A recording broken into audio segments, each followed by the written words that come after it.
Oi, meninos, tudo bem? Nossa aulinha hoje vai ser sobre a Reforma Protestante, tá? Bom, a Reforma Protestante, galerinha, ela, ela, ela aconteceu no século XVI, né? Com um monge católico chamado Martinho Lutero. Martinho Lutero, ele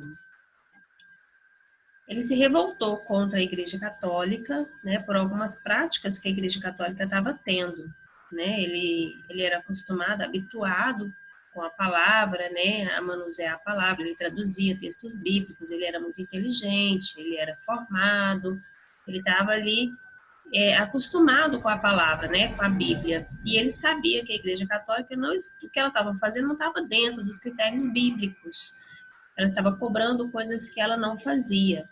Daí ele se revoltou então contra a igreja e escreveu 95 teses, né? Tá vendo aí a imagem? Ele tá colando essas 95 teses na porta de uma catedral. Ele escreve 95 teses, né? Pontos que ele discordava que a igreja fazia. Daí ele colou, né? Foi lá e pregou na porta da catedral de Wittenberg, que era uma catedral muito importante na cidade de Wittenberg, na Alemanha.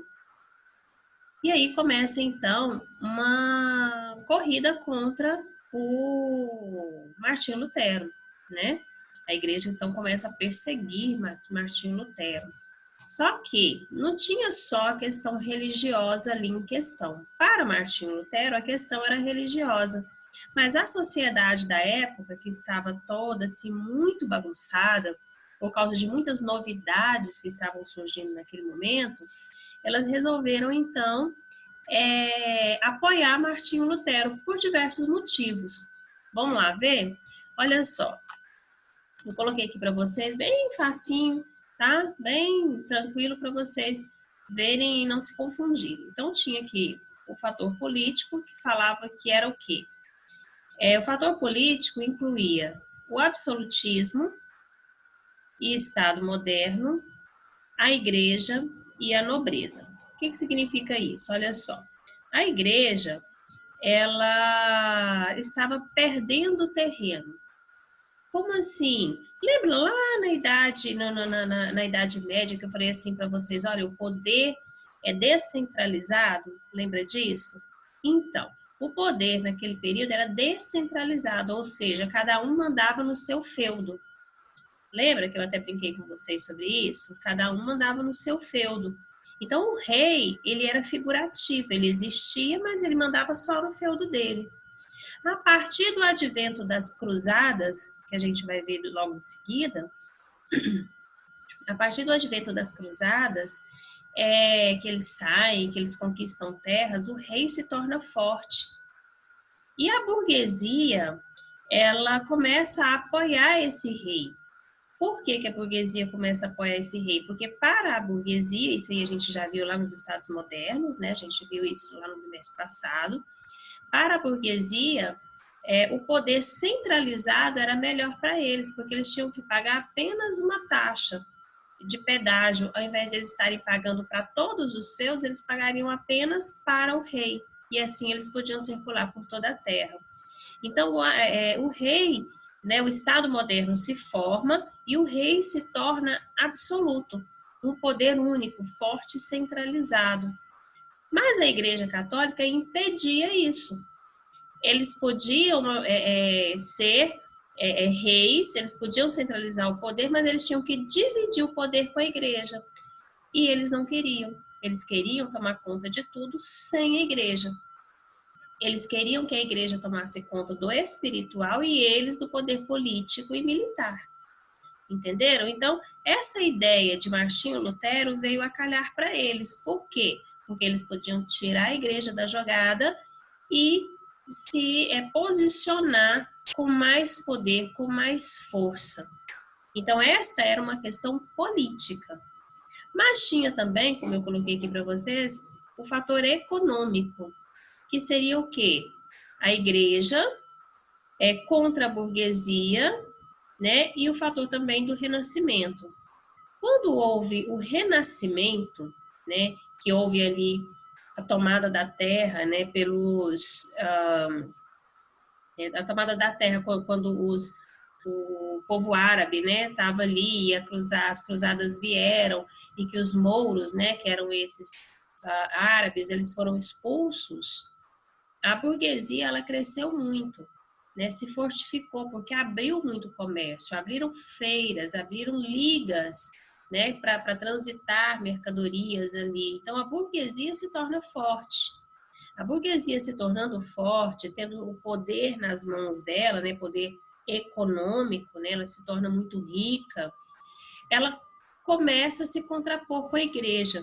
Porque além da burguesia se tornar forte, cresce ali, nasce ali novas profissões, como cambista, como banqueiro.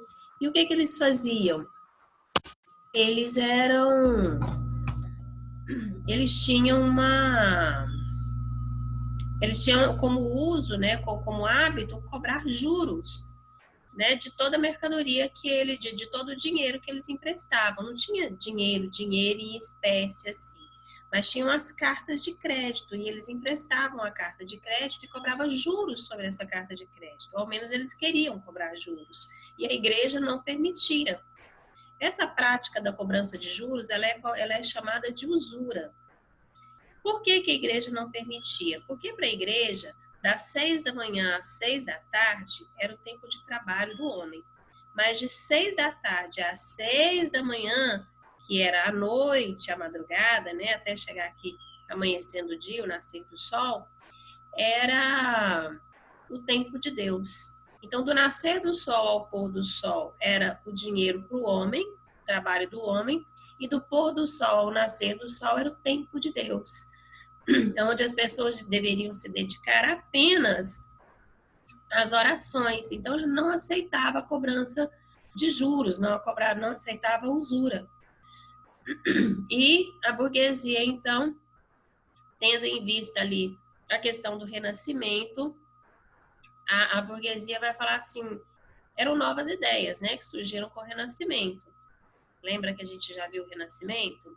O renascimento trouxe o quê? O renascimento das cidades, das artes, trouxe a questão do humanismo ao invés do teocentrismo. O teocentrismo é Deus no centro de todas as coisas. Nasce ali o humanismo, onde o humanismo é o homem como um ser pensante, um ser racional, um ser que vai colocar as coisas para funcionar da maneira dele, como ele quer, e não esperar o que Deus quer. Então, a burguesia, ela era mais humanista, ela era mais racional, ela queria as coisas do jeito dela, e ela não aceitava essas ideias da igreja. Então, essa questão de Martinho Lutero fazer essa reforma, né, teve esse poder político, esse fator político e econômico também inserido ali na questão religiosa. A questão religiosa que Martinho Lutero, eu falei para vocês que ele tinha se contraposto às ideias da igreja. A igreja estava propondo na época para o povo. O que seria isso? Presta atenção aqui no que eu escrevi para vocês. O religioso vem aqui, ó, a venda de indulgências. O que são indulgências? É o perdão dos pecados. Então, as pessoas naquela época que pecavam, eles tinham uma mesinha, tinha lá a feira, eles colocavam uma mesinha. Aí o padre sentava e vinha a pessoa, né? Falava assim, olha, eu pequei, como é que eu faço, né? Eu quero a expiação dos meus pecados. Eu falei assim, então vamos fazer o seguinte, você tem lá uma propriedade, tem lá uma quantidade de terras, não tem? Tem. Então você me dá lá, faz uma doação para a igreja. Doa lá uma quantidade de terras para mim, para nós aqui, né? Para a igreja. E aí... você não vai direto para o inferno, você vai passar pelo purgatório e lá Deus decide se você vai para o céu ou para o inferno. Então era a cobrança do perdão dos pecados a indulgência. E Martinho Lutero sabia que na palavra de Deus não estava escrito isso, né? Que o perdão dos pecados não é comprado, né? Que tem lá a questão do arrependimento, aquela coisa toda. Então, a venda das indulgências que a igreja fazia deliberadamente naquele período era errado. Né? E a igreja enganava as pessoas. Outra coisa que ele se revoltou muito, né? Eu coloquei só alguns pontos, mas existem N outros, tá? Eu coloquei só os principais. a vida dos clérigos. O que é isso? A vida de luxo que eles levavam. Eles pregavam a pobreza e viviam no luxo. Eles pregavam ali que os padres não podiam, por exemplo, eles pregavam o celibato, que é a questão do não casamento, né? Os padres, os papas, ninguém ali podia casar de dentro da igreja. Aqueles que queriam seguir a Cristo não podiam casar, no entanto, eles tinham papas que tinham filhos, tinham padres que tinham famílias. Então, essa vida deles, essa vida desregrada deles, essa vida de luxúria que eles levavam, né, de muito luxo, de muita riqueza, era contra tudo aquilo que eles pregavam. Eles eram hipócritas, porque eles pregavam uma coisa e faziam outra. Tá? A venda de relíquias, a chamada simonia. O que é isso? É a cruz de Cristo. Eu estou vendendo aqui uma lasquinha da cruz de Cristo. Essa lasquinha aqui te dá, assim, um poder muito grande para fazer muitas coisas. Você vai ter um poder aqui. Então, o que eles vendiam essas relíquias? Relíquias, então, era partes de alguma coisa, de algo sagrado. Por exemplo, um pedacinho da roupa de algum santo, o espinho da coroa de Cristo, né? O crânio de João Batista. Tinha umas 18 igrejas lá vendendo o crânio de João Batista. Ou seja, era tudo mentira que a igreja usava para enganar o povo. E o Martinho Lutero sabia que isso era errado, não aceitava isso e era contra essas coisas. Com a formação dos Estados Nacionais, galera, houve então a necessidade da queda da autoridade papal, como eu coloquei aqui. O capitalismo, ele estava nascendo. Quando eu falo capitalismo, eu falo de um sistema de moedas que estava nascendo, de um novo sistema de moedas que estava nascendo. Esse capitalismo, ele era o precursor do capitalismo era o mercantilismo, tá? Então, assim, era o mercantilismo. O sistema mercantilista é o precursor do capitalismo. Mas ali já era o berço do capitalismo, era uma transição, né? Da Idade Média para o capital, quer dizer, o sistema de trocas, de que a terra é poder, passa para o dinheiro. O dinheiro é poder, as mercadorias valiosas como ouro e prata, o sistema fabril que se inicia logo a seguir é o que tem poder. Então, daí o capital passa a ter poder, nasce essa questão capitalista de poder. E a burguesia nasce junto, porque a burguesia é que faz esse capitalismo se desenvolver.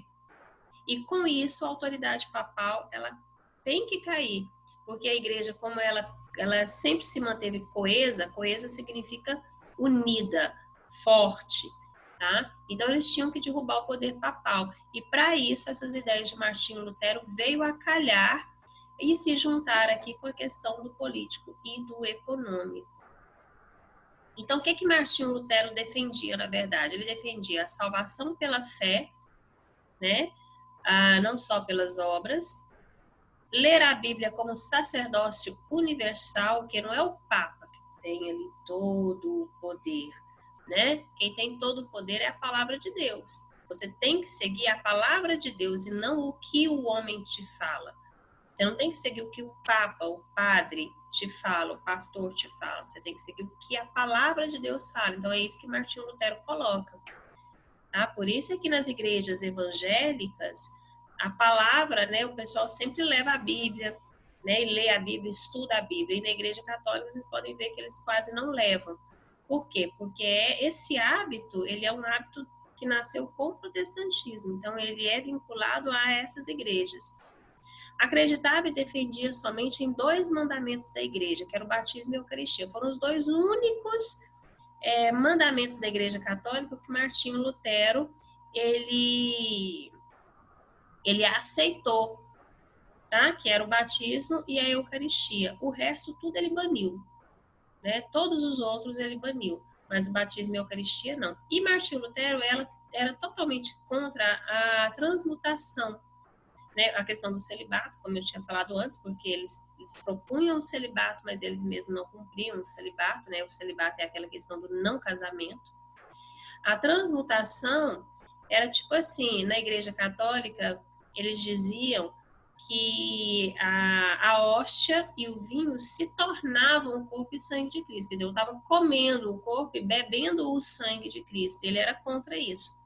Porque ele dizia que não existe, não transmuta, não muda para o corpo. Eu não estou ali comendo um pedacinho da carne de Jesus, nem bebendo o sangue real dele. É só em memória. Em memória. Não é uma coisa fatal, assim. Não é fato isso. Entenderam? Então, assim, ele era totalmente contra essa questão de falar para o povo que aquilo ali era, de fato, o corpo e o sangue de Cristo, sendo que não era, né?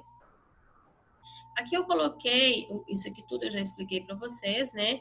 A questão do Estado absolutista, né? Que era o poder divino dos reis, né? Os reis aproveitavam para dizer que eles estavam ali com o poder divino, eles tinham o poder de Deus ali, né? A igreja não permitia isso.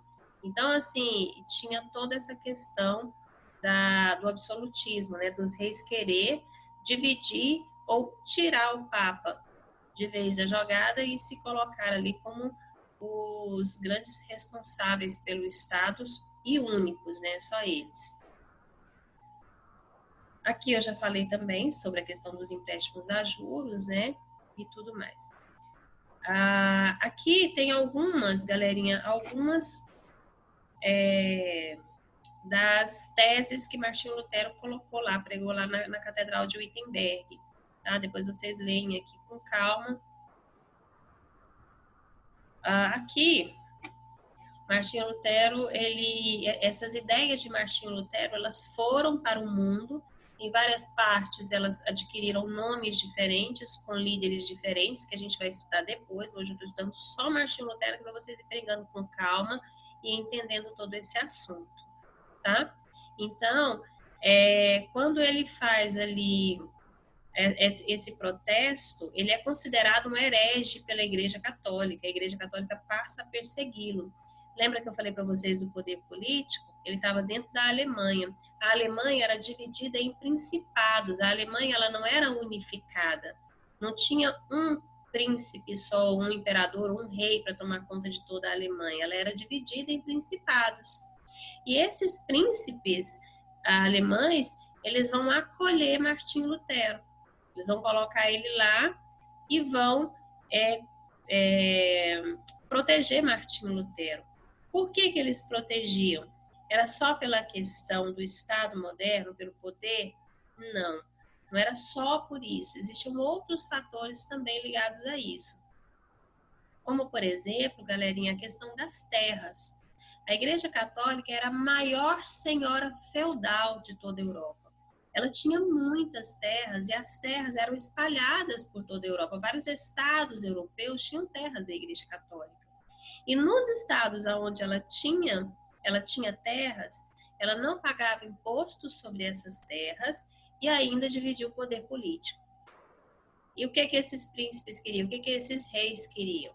Muitos estados europeus, eles confiscaram as terras da igreja. O que é confiscar? É tipo assim, ó, não é seu, não é sua mais. Essas terras não são mais suas, essas terras são nossas. Então, eles vão pegar a terra para eles, né? Alguns estados fizeram isso, ou cobravam impostos sobre essa terra. Então, tudo bem, você tem terras aqui, mas você vai pagar imposto sobre ela, porque até então ela tinha muitas terras, mas ela também não pagava imposto. Então, de qualquer jeito, os reis eles ganhavam, né?